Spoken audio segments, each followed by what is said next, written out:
Hello. Hi, Nicole. It's Nicholas from Radio Nation. How you doing? I'm great. How are you? I'm doing well. Thank you very much for taking the time out of your night to join us here tonight, and I really appreciate. Of course. Thank you for having me. Oh, no problem. It's nice to have you on the show. So first, I'm going to get off by asking you, Nicole, how did you get started into music? Music, well, it's actually interesting because nobody in my family actually even plays an instrument or sings or anything like that, but music was always such a big part of all of our lives because we always had such a big love for it, and we all kind of, would always share new music with each other and definitely bonded over it, and, it was always just a huge part of my life, and, I started voice lessons when I was 5 years old, and then after that I started dancing, and then, it kind of just snowballed from that. Now you began at an early age, and you did dance and vocal training when you were about 5, and you've done school plays and that sort of thing. Was there a defining moment for you when you really realized that music is what I want to do most for my career?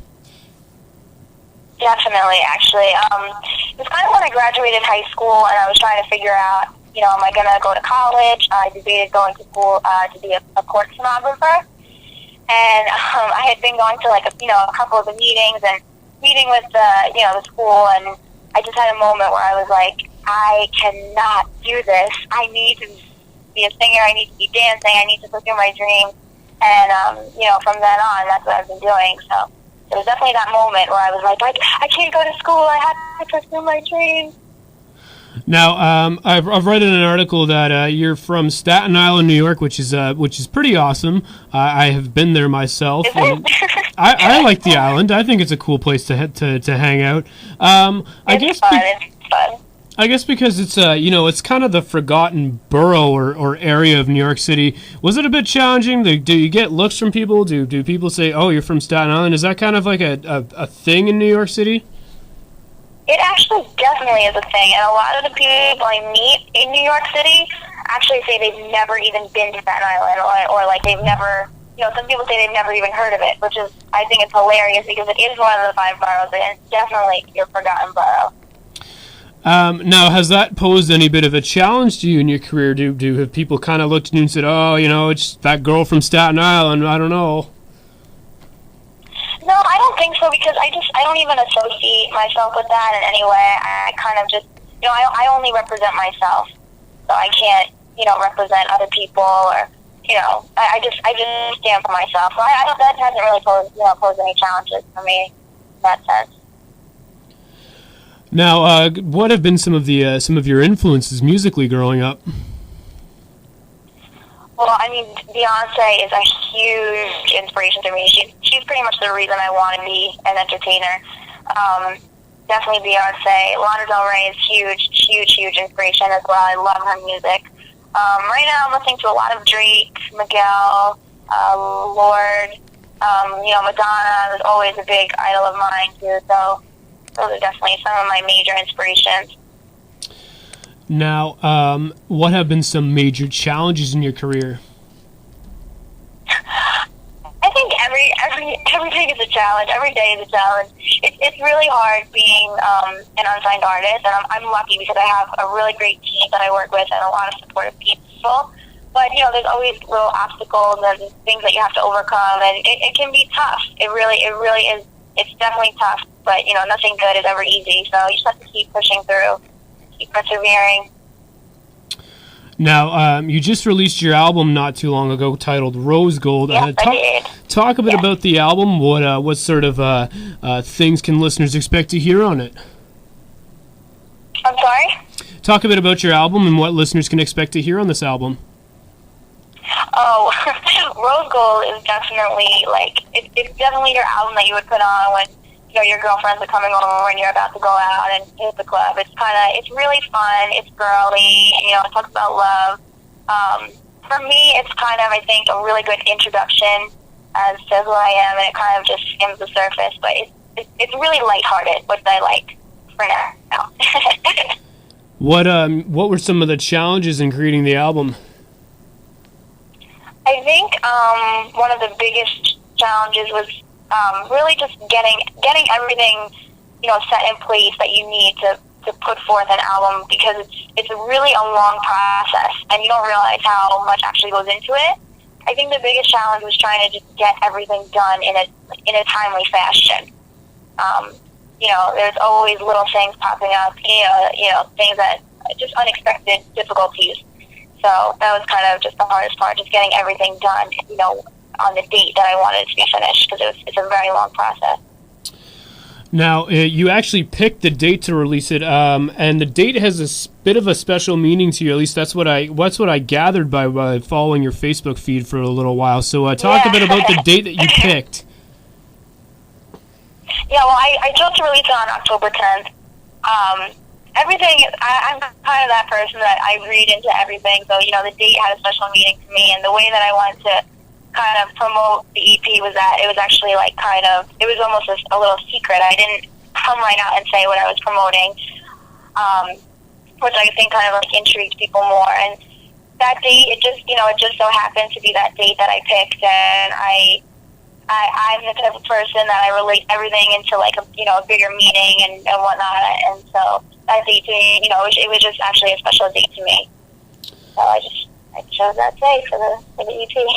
Now, you're also a dancer with the Brooklyn Nets, and that's pretty awesome. But I'm reading here in this article that your dancing goes back quite some ways, where you were selected as one of 10 dancers to perform at Madonna's launch party for her clothing line Material Girl, way back when. What was that like? Yeah. That was awesome. That was right out of high school, and that was my first real gig. So it was unbelievable to be thrown in a room with all these professional dancers and and Madonna herself. And then a few months later, I got signed to a dance agency, and I actually booked a Madonna video. So I actually am in "Give Me All Your Lovin'" by Madonna, but I'm wearing a mask, so you can't see me. But yeah, I got to work with her as well then, and I also got to work with Nicki Minaj and MIA because they were both featured on that track. So that was really an amazing experience, just to be in the presence of such iconic talent. It was truly unbelievable. It was one of the best experiences of my life. Now, hanging out with people like that, I mean, did you get to take away anything that they do musically that you've sort of learned and has helped you in your career? Yeah, I think I kind of it was more on the I took something away more on the business side of things, because just to see the way Madonna was with all of us and the way that she ran the show, and she knew exactly what she wanted, and she's such a perfectionist, and she's so good at what she does. But I think what I really took away from it was just really how to get your job done and do it properly, and just really be amazing. I was too. I don't know. That was kind of what I took away from it. At any point since then have you tried to reach out to any of those artists, or just been like, hey, I was in your video, do you have any tips? Is there any way I can network with you? Yeah, I mean, I'm always networking with anyone that I can. I haven't necessarily been able to reach out to them, but I do have a lot of people that I'm networking with, and just looking to take my project to the next level. So hopefully soon, big things will be coming my way. Now, you put out the album, which is fantastic, of course. And what is sort of the next step for you in terms of going forward? Is it playing some more shows? What's sort of the next step for you? Yeah, I'm definitely going to be playing some more shows. Mainly, I'm writing and recording new music.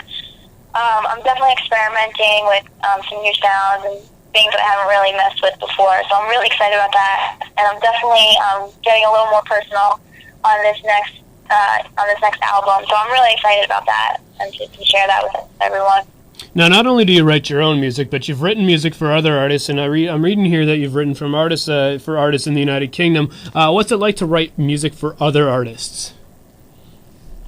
It's interesting, because I think when you're writing for yourself, it can be really personal. But when you're writing for other people, I sometimes enjoy it, not better, but just as much, because it's kind of like creating a story. It's kind of like creative writing. And I think that's really fun, because you can kind of make up a story. Maybe it's not necessarily personal to you, but it's something that you've imagined. So I think it's really fun to write for other people as well.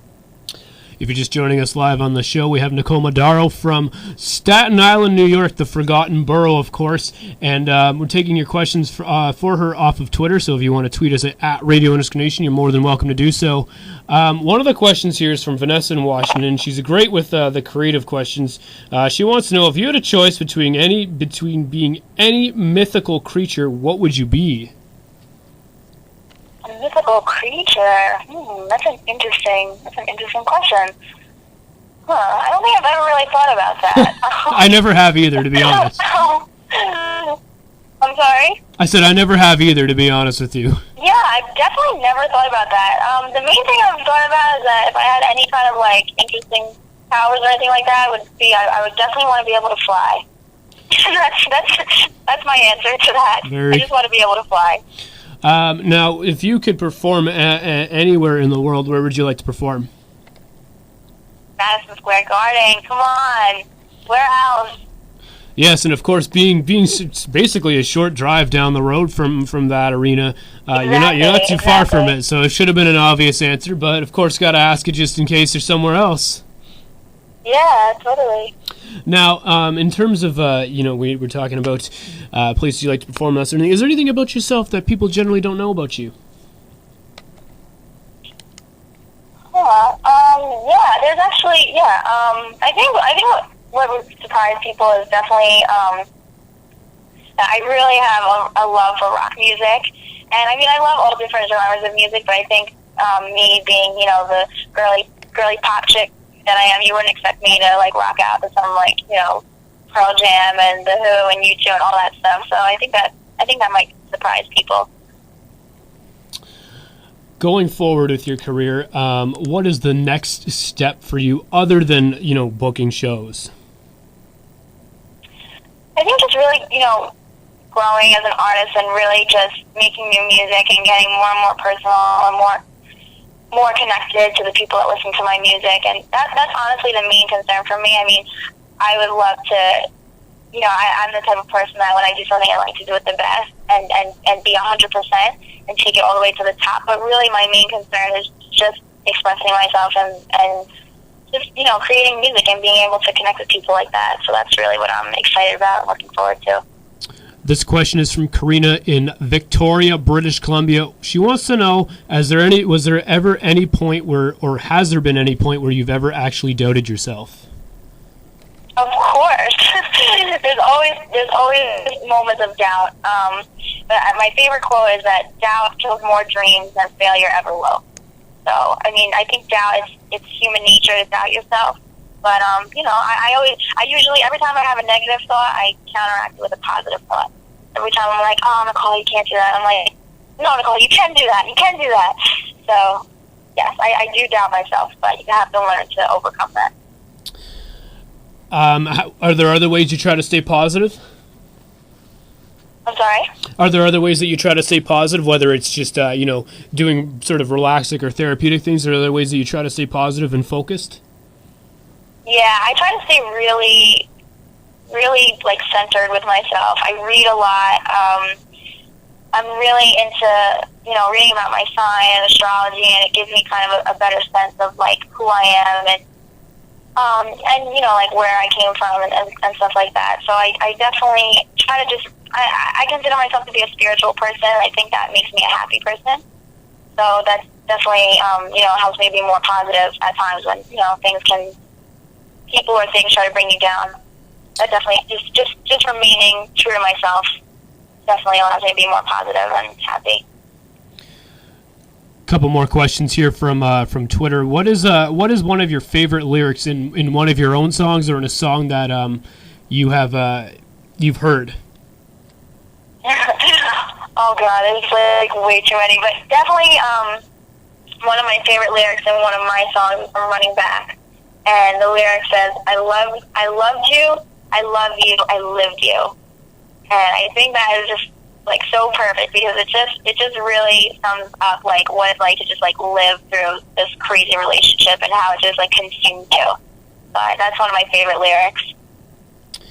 Vanessa's got a lot of questions here, and a lot of them are funky and fun and really weird, to be honest with you. But totally, don't worry, they're all appropriate. They're just interesting questions. One of them is, if a movie were made about your life, what would the title be? What would the title be?